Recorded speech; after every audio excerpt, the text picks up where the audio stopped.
Bonjour à tous, j'espère que vous allez excellemment bien. Aujourd'hui, on se retrouve pour parler football, pour faire le débrief du dernier quart de finale de l'Euro 2022 entre la France et les Pays-Bas. On va revenir sur ce match, on va revenir sur ce qui s'est passé dans ce match. Et puis on va essayer de se projeter pour la demi-finale face à l'Allemagne et également pour potentiellement la finale. Est-ce qu'on a des chances d'aller en demi-finale? Est-ce que je pense qu'on a des chances qu'on aille en demi-finale? Je vous dirai tout ça en fin de vidéo. N'hésitez pas à vous abonner à la chaîne, à réagir dans les commentaires, à mettre un pouce bleu, à partager la vidéo sur les réseaux sociaux, notamment auprès de vos proches si vous pensez que ça peut les intéresser. Dans les commentaires, n'hésitez pas à me dire si le match vous a plu ou le match vous a déçu. Et si vous pensez que la France peut aller loin dans la compétition, et puis quand vous abonnez à la chaîne, vous pouvez rajouter la petite cloche, comme ça vous êtes au courant des dernières vidéos qui sortent sur la chaîne, surtout si vous mettez toutes les notifications. Ça, c'est ce qu'on appelle le Saint Graal. France-Pays-Bas, victoire 1-0 de la France en prolongation grâce à un penalty transformé par FPIC à la 102e minute. Mais c'est presque bien payé pour les Pays-Bas, cette défaite 1-0, tant les Pays-Bas ont été dominés, surtout en première mi-temps, où là, ça a été vraiment une catastrophe pour les Pays-Bas. Le milieu de terrain les attaquantes qui n'ont jamais réussi à passer Toletti, Gayoro et Bilbao, elles ont toujours été bloquées par ces joueuses-là. La défense n'a vraiment eu aucune action dangereuse à contrer. J'ai même envie de dire que le match a plutôt été tranquille pour Perromagnin. Autant Van Domselaar a eu un match très difficile, d'énormes parades de Van Domselaar. Je pense que s'il y a certains clubs qui manquent de gardienne de but, Van Domselaar, c'est quelque chose à aller regarder. Et puis surtout, la gardienne numéro 1 d'habitude des Néerlandais, c'est pas Van Domselaar. Vu que la gardienne numéro 1 s'est blessée lors du premier match, je peux vous dire que je pense qu'elle commence à avoir un peu peur de perdre sa place parce que Van Domselaar, elle a fait quand même un énorme tournoi pour les Pays-Bas. Elle a vraiment sauvé les Pays-Bas, notamment face au Portugal, qui était le deuxième match, où les Portugaises perdent seulement 3-2. Non, ça a été dur, ça a été dur. Alors, les Néerlandaises qui n'ont pas été gâtées sur ce tournoi, vous perdez votre gardienne dès le premier match, vous perdez une défenseuse centrale aussi très vite. Miedema, votre leader en attaque, chope un Covid long. Je crois que c'est Grenon également, Grenon ou Gilles Rohr, je ne sais plus laquelle des deux, qui a eu aussi la Covid. Enfin, c'était quand même un tournoi catastrophique pour les Pays-Bas de Parsons. C'est vrai que nous, à l'inverse, on a perdu Katoto depuis le début de l'Euro. Les Néerlandaises ont eu un tournoi très compliqué. La première mi-temps, il peut y avoir 2-0, 3-0 pour l'équipe de France. Elles ont du cul, c'est déjà d'avoir deux poteaux. Bon, il y en a un, je pense sur la frappe de Cascarino, Van Domselaar était dessus. Mais il y a deux poteaux, il y a deux défenses ric-rac, dont une défense où c'est Van der Gracht qui met les genoux en avant, parce que sinon c'était but. Heureusement qu'elle met les genoux en avant pour arrêter le tir. Ça a été, et puis on a eu également des occasions sur corner où vous avez Wendy Renard qui rate des têtes. Normalement, à la fin de la première mi-temps, on doit mener 1-0 minimum. Et ensuite, en deuxième mi-temps, on a laissé revenir ces Néerlandaises dans le match, notamment en leur redonnant trop de ballons. À des moments, on les a un peu laissés jouer dans notre camp, ça leur a redonné confiance. Et puis quand Toletti est parti et quand je trouve par exemple que parmi les joueuses françaises qui n'ont pas fait une grande entrée, Clara Matteo, ça n'a pas été dingue. Voilà ce qu'elle a fait pendant le match, Clara Matteo.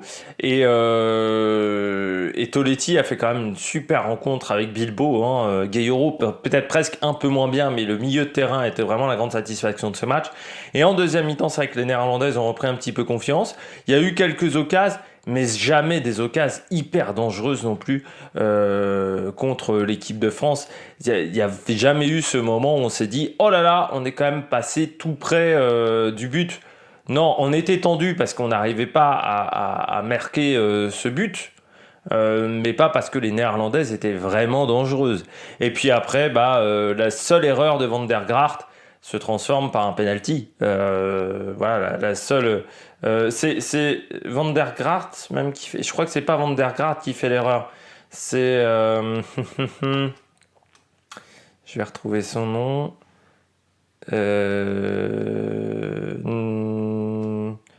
C'est pas Wim, c'est pas Spitze. Non, alors ça va être mais je ne sais plus si c'est Van der Graat au Bloedworth. Au Bloedworth, je pense, parce que Worth c'est en anglais, qui font l'erreur. Mais c'est la seule grosse erreur en fait de cette charnière qui avait fait jusque-là un match fantastique.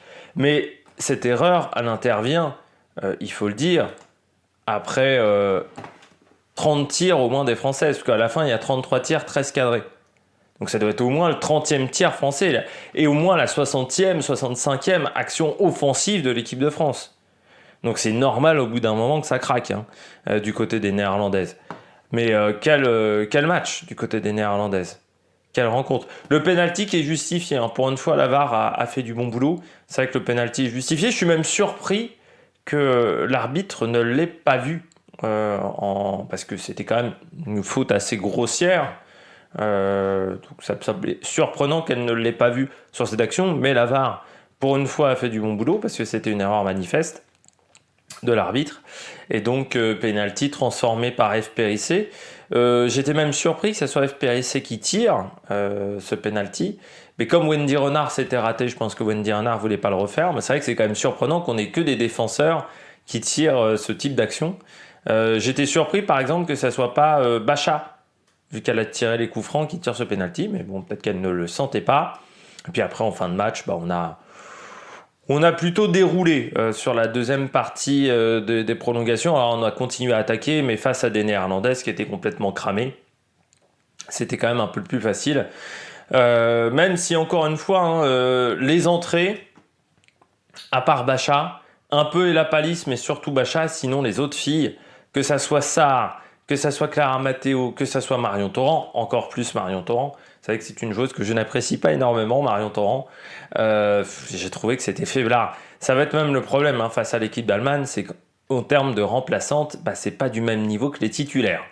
Et je pense très clairement qu'Corinne Diacre l'a compris parce qu'elle a laissé pendant 90 minutes les mêmes joueuses. Même s'il y avait 0-0, vu comment on dominait, on aurait pu faire des changements beaucoup plus tôt. On a juste mis en rentrée en jeu Bacha. Je pense qu'il y a d'autres choses qui auraient pu rentrer beaucoup plus tôt.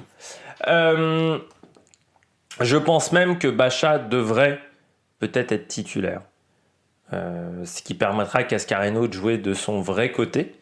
Parce que Bacha fait quand même à chaque fois des super matchs.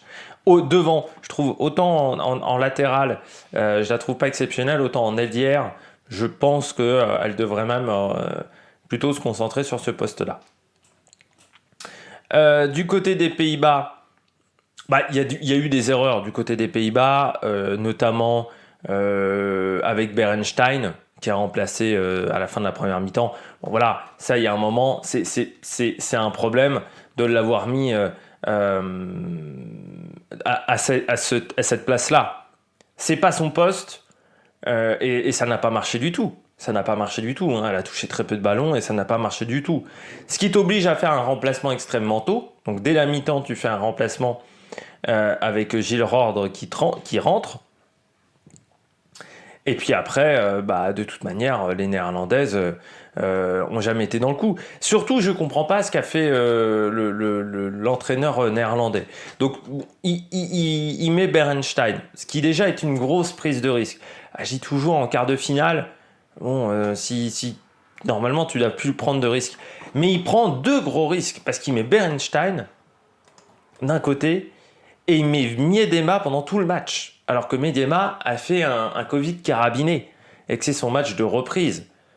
Non. Et on le voit, et en plus il l'a laissé 120 minutes sur le terrain, alors qu'à partir de la 85e, elle est cramée.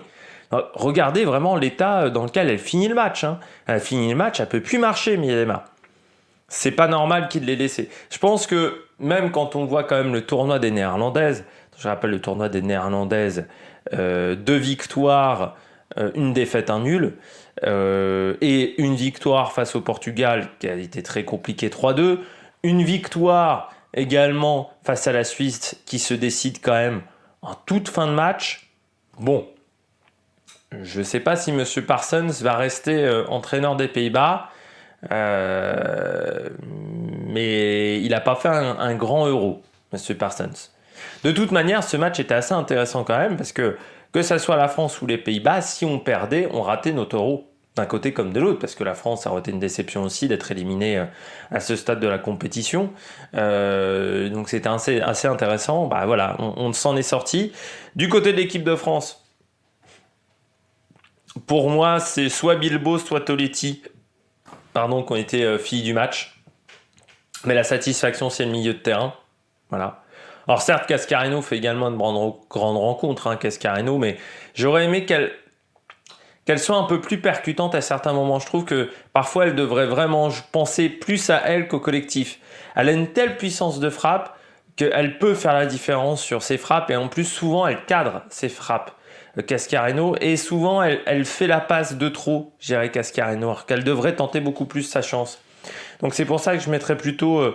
alors peut-être Bilbao, parce que Toletti a quand même un énorme tir raté, mais peut-être plus Bilbao pour cette rencontre qui a fait un très grand match. Surtout qu'elle doit compenser quand même le fait que FPRC monte et Diani aussi qui joue très haut. Donc c'est pas simple pour Bilbao à jouer. Et puis pour moi, Mallard n'a pas fait un grand match. Elle n'a pas réussi à trouver la solution avec Van der Gracht. Qui a tout le temps été sur elle, et ça confirme qu'on n'a pas qu'avec la perte de Katoto, on n'a plus d'attaquante de pointe. Et c'est pour ça que je dis qu'Ascarino doit tenter beaucoup plus sa chance, parce que faut jouer un petit peu comme en 98 pour l'équipe de France féminine. C'est-à-dire, si on veut marquer des buts, faut pas penser aux buteurs. Ou à l'Espagne à une époque, ou à Barcelone aussi à une époque, où il n'y avait pas des grands attaquants. Il faut que les milieux de terrain prennent leur chance. Les milieux offensifs, parce que sinon ça va pas le faire, les ailières, parce que Mallard, que ça soit Mallard ou Sarr, elles ne trouveront pas, elles ne marqueront pas facilement. Donc il faut que ça soit les autres qui jouent. Si en 98 on avait attendu que Guy Varche marque des buts, on n'aurait pas dépassé le 8e de finale. Donc faut vraiment que les autres joueuses se disent dans la tête qu'il ne faut pas attendre que Mallard ou que Sarr marque des buts, il faut que Cascarino marque, il faut que Gayoro marque. Même Toletti et Diani, il faut qu'elles y aillent beaucoup plus si on veut gagner les prochains matchs. Du côté des Néerlandaises, Van Damselaar, fille du match. Alors Van der Graaf fait également une grande rencontre, mais Van Damselaar, elle fait quand même des arrêts exceptionnels. Elle a fait des arrêts... pour moi, c'est la meilleure gardienne du tournoi, Van Damselaar. Je vous le dis, c'est la meilleure gardienne du tournoi. Les sorties qu'elle a fait, elle avait déjà fait un très bon match face à la Suède en passant, mais là, les sorties qu'elle fait face à l'équipe de France, vraiment, c'est exceptionnel. Et encore, sur le penalty, elle part du bon côté. Elle est juste un peu courte, mais elle part du bon côté face à Périssé. Elle a vraiment fait une super rencontre. Et puis, je dirais, en déception, Van de Donk, qui n'a pas été très percutante quand même pendant le match. Mais qui n'a pas fait un grand Euro, Van de Donk. Mais qui n'a pas été très percutante, parce que Miedena, elle revenait de Covid, donc je ne vais pas la mettre bonnet d'âne, surtout qu'elle a quand même tenté des choses et qu'elle a bien été prise par Toletti, par la défense, qui l'a empêché de se retourner. Et on sait que Miedema, c'est quand elle se retourne qu'elle est très dangereuse. Je dirais Van de Donk, et puis Einstein, bien entendu, mais qui n'était pas à son poste. Donc, encore une fois, faire jouer une joueuse qui n'est pas à son poste, c'est pas top. On pourrait aussi noter le bon match de Pelova, du côté des Pays-Bas, qui a fait aussi une belle rencontre, l'ailière, qui jouait en plus en début de match également, pas à son poste, qui a fait vraiment une très bonne deuxième mi-temps. Prochain match pour l'équipe de France, ça sera l'Allemagne. Face à l'Allemagne, il va falloir faire mieux offensivement. On ne pourra pas avoir autant d'attaques face à l'Allemagne. Je rappelle que l'Allemagne est pour l'instant la seule équipe encore dans ce tournoi qui n'a pas encaissé un but. Des avantages en plus, c'est qu'on a 2 jours de récup en moins et que les Allemandes n'ont pas joué les prolongations et que les Allemandes ont peut-être eu le quart le plus facile. Dans l'idée, elles ont pu faire tourner un petit peu l'effectif, ce qui n'a pas été le cas de l'équipe de France. Parce qu'elles ont gagné 2-0, ça a été le match avec le plus d'écart, Allemagne-Autriche. Donc je pense que ça va être compliqué pour l'équipe de France, Mais de toute manière, si on veut jouer face à l'Allemagne, il faut être beaucoup plus réaliste sur nos actions. Il faudra que la charnière ne se fasse pas avoir et il faudra que le milieu joue aussi bien qu'il ne l'a fait. Il faudra bloquer Pop et Magoul, mais ça va pas être compliqué, ça va pas être facile de bloquer les deux. Il faudra faire surtout attention de ne pas se faire prendre par Magoul, qui est très rapide, et Pop, qui est une joueuse très dangereuse. Wendy Renard aura fort à faire avec Pop, qui est une très grande joueuse. Moi, je pense victoire de l'Allemagne. Et l'Allemagne va en finale. Moi, je verrais bien quand même un Allemagne-Angleterre. Mais l'autre demi-finale me semble un peu plus serrée entre l'Angleterre et la Suède. Car l'Angleterre, ça fait... Enfin, voilà, elles ont pas trop réussi leur quart de finale. La Suède, ça a été compliqué aussi face à la Belgique, mais elles sont tombées face à une équipe de Belgique qui ne jouait pas du tout. Là, il va y avoir quand même un peu plus d'ouverture. Il faudra que Kirby fasse un grand match pour l'Angleterre. Pourquoi pas voir la Suède en finale, un Suède-Allemagne. Au niveau de la première demi-finale, je trouve que c'est beaucoup plus serré que la deuxième. Moi, je vois quand même un avantage pour la France, pour l'Allemagne, pardon. Moi, je verrais bien une victoire 3-1, je pense, ou 2-0, ou voilà, de l'Allemagne. Je pense qu'elles ont les capacités de gagner cette rencontre. Et Angleterre-Suède, ça peut aller en prolongation. Voilà. Je pense que c'est deux équipes qui sont d'un niveau assez proche. Les Suédoises, offensivement, ça marche bien aussi, avec Kosova Asllani notamment. Rolfö a été discrète jusqu'à maintenant, mais elle était un peu discrète sur les 2 derniers matchs, mais elle peut mettre en route. Blackstenius, faut se méfier quand même d'elle, même si moi j'ai toujours trouvé qu'elle n'était pas exceptionnelle. Mais en 2019, sur les matchs importants, c'est là où on avait vu vraiment l'apport de Blackstenius. Et l'Angleterre, faudra faire attention parce que comme c'est une équipe qui monte énormément devant, de ne pas se faire avoir par Asllani, par des relances longues de la part des Suédoises. Donc ça va être un match intéressant. Angleterre-Suède, ça sera mardi. Allemagne-France, ça sera mercredi. Et la finale aura lieu dimanche à 18h. Les 2 demi auront lieu à 21h. J'espère que vous avez aimé cette vidéo. Si vous avez aimé cette vidéo, n'hésitez pas à vous abonner à la chaîne, à réagir dans les commentaires, à mettre un pouce bleu, à partager la vidéo sur les réseaux sociaux, notamment auprès de vos proches. Et puis nous, on se retrouve pour de nouvelles aventures sur la Mac Production. Ciao, ciao!